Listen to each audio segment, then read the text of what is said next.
तो सुनिएगा कि तेरे पलकों के साए में सो जाने का मन करता है, कि तेरे पलकों के साए में सो जाने का मन करता है।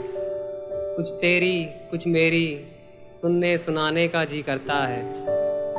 और ये कैसा संगदिल सनम मिला है मुझको, ये कैसा संगदिल सनम मिला है मुझको।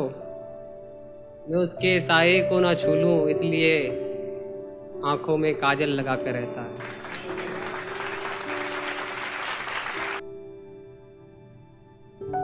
और दूसरी सुनिएगा कि आंखों में कभी अश्क आए नहीं, आंखों में कभी अश्क आए नहीं, होठ खामोश मेरे कभी हुए नहीं। और वो कहते हैं कि तुम्हारी आंखें नशीली लगती हैं, वो कहते हैं कि तुम्हारी आंखें नशीली लगती हैं।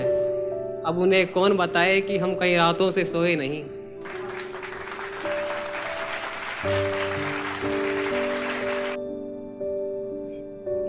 कब तलक तेरी यादों के महल सजाए रखूं, कब तलक तेरी यादों के महल सजाए रखूं, कब तलक मैं ही तुझे दिल में बसाए रखूं।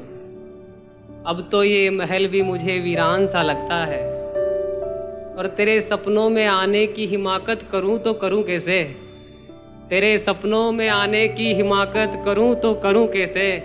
तू तो नींदों में भी पहरेदार बिठाकर सोता है।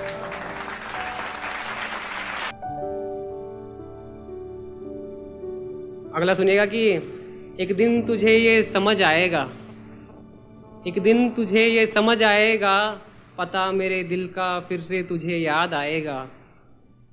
शायद मैं दुनिया में रहूं या ना रहूं, शायद मैं दुनिया में रहूं या ना रहूं, तो मुझे दिल से याद करना, मेरी रूह को सुकून आएगा।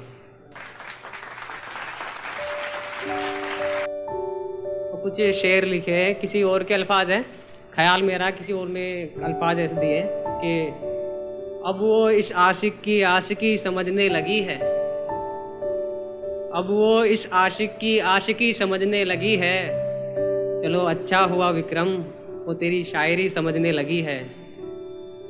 मैं तो समझ बैठा था उसको मौत अपनी, मैं तो समझ बैठा था उसको मौत अपनी।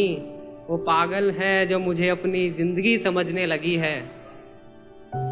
आदतन मेरी आंखों से नहीं दिखते अश्क मेरे, आदतन मेरी आंखों से नहीं दिखते अश्क मेरे, पर मुझे खुशी है कि वो मेरी खामोशी समझने लगी है। और अभी तो गिरा हूँ फलक से जमी पर मैं, अभी तो गिरा हूँ फलक से जमी पर मैं। एक वो है कि मुझे बड़ी हस्ती समझने लगी है।